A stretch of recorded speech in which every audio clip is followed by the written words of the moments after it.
This is something you all have been requesting intensely for a long time. It took considerable effort, but I finally found 3 stories that take place during school lockdowns. Story 1: Calculus Class Lockdown. It was a typical dull day in calculus, but it was Friday, 7th period, meaning the week was nearly over and spring break was imminent. Everyone was restless in their seats. I could tell we didn't have a test that day, unlike many of my friends with other teachers. Our teacher, in the middle of class, decided to start playing games with us on Sporkle. Calm. He was a very relaxed teacher like that. As we were doing a brand logo quiz on Sporkle, I recall the precise moment it happened.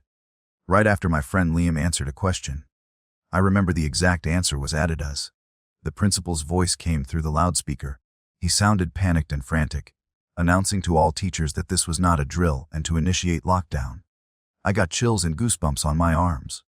Our usually laid-back teacher, Mr. Ellis, also seemed panicked as he rushed to turn off the lights and ushered us to the back corner of the room. We sat in silence for about 2 minutes, then the usual buzzing from a panel at the back of the room stopped, indicating the school must have cut all power. We exchanged glances, realizing this was serious. A few more minutes of waiting passed, and we heard a man screaming at the top of his lungs down the hallway. 2 girls in the class, Sophia and Emma, started crying, which heightened our fear.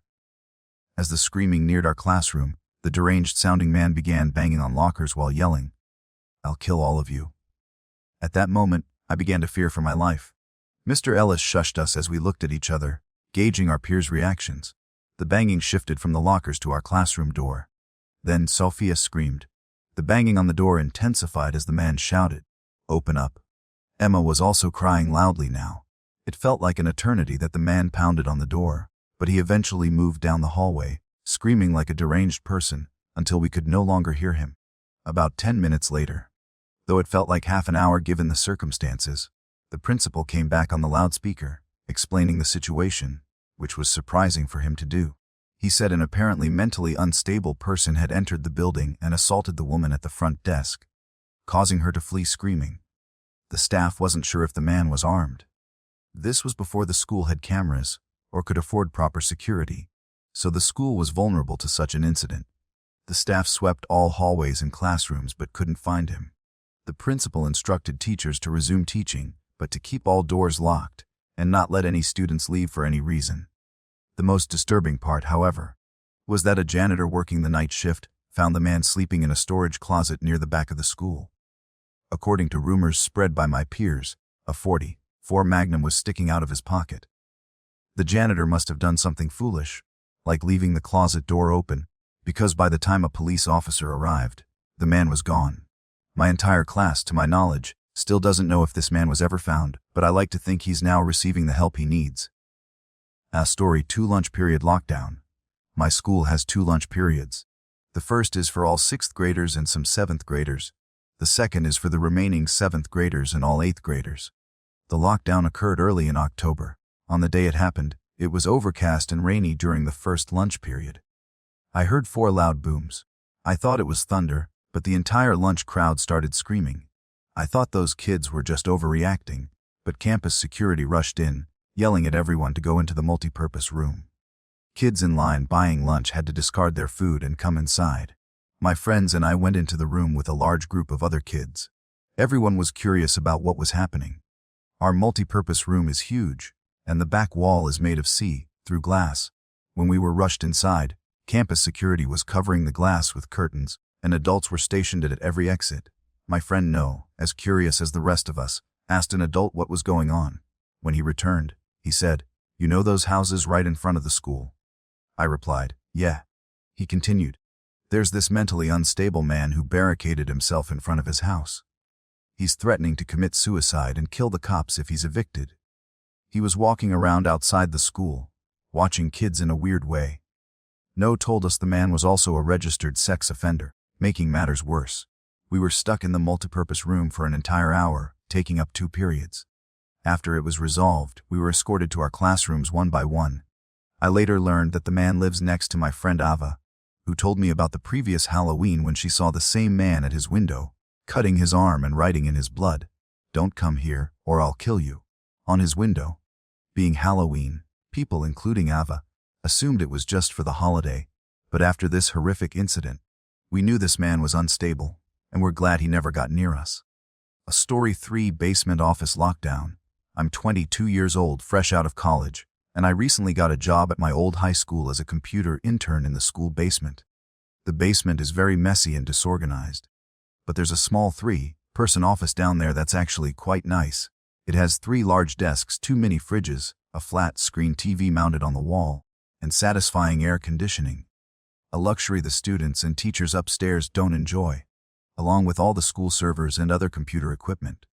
I got the job because 3 of my former computer teachers, who I consider real friends, not just teachers, helped me land it. It's been great until something happened a few weeks ago. My 2 co-workers, Oliver and Max, who share the office with me, weren't there at the time. They were upstairs working on papers or something. I was eating my sandwich during my lunch break when I got a phone call from one of the women in the front office, telling me the school was on lockdown and that someone, possibly armed, had entered the school. There wasn't much I could do except turn off the lights because, surprisingly, as nice as this office was, it didn't have an actual door, just a large opening, and the door to the entire basement didn't even have a working lock. For my safety, I turned off all the office lights and my computer screen. I kept my phone on the desk, texting Oliver and Max, but they didn't respond. I sat in the dark, playing games on my phone for about 20 minutes, waiting for the call from the front office to resume working. I had no idea what was happening.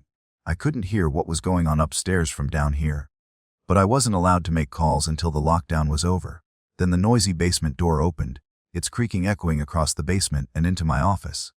I sat up, wondering if I should call out to Oliver or Max, eager for information. Someone came running down the stairs, their footsteps approaching my office.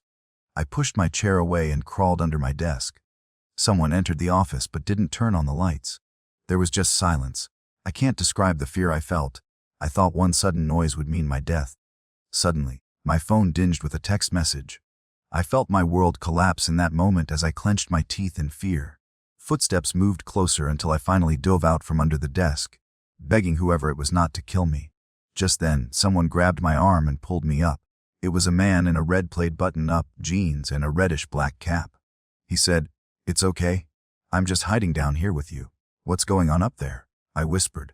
He ignored my question and asked if there was an exit down here. I told him, "Yeah, around that way." Before he could do anything else, I asked, "Who are you?" There was a brief silence before he explained he was coming to pick up his son when a teacher told him to hide. After his explanation, I checked my phone and saw the text was from Max. It read, "Dude, this is insane. Some guy with a gun shot Mr. Thompson. He's wearing a red shirt and hat. Whatever you do, don't come upstairs." I was about to read the text aloud to the man until I realized. I looked up and my stomach sank. The man seemed to catch my suspicious stare. Panicking, all I could think to do was run upstairs. A gunshot echoed through the basement, and I heard the bullet ricochet off something metal in the darkness, but thank goodness it missed me, and I made it upstairs. Fortunately, police were at all exits, including the basement, and caught the man the second he opened the door. More good news, our teacher, Mr. Thompson, survived the gunshot. It was later determined that the man and Mr. Thompson had some personal conflict, but the reason was never revealed. All we know is that Mr. Thompson couldn't have done anything to warrant this reaction. The sound of that gunshot will forever echo in my mind.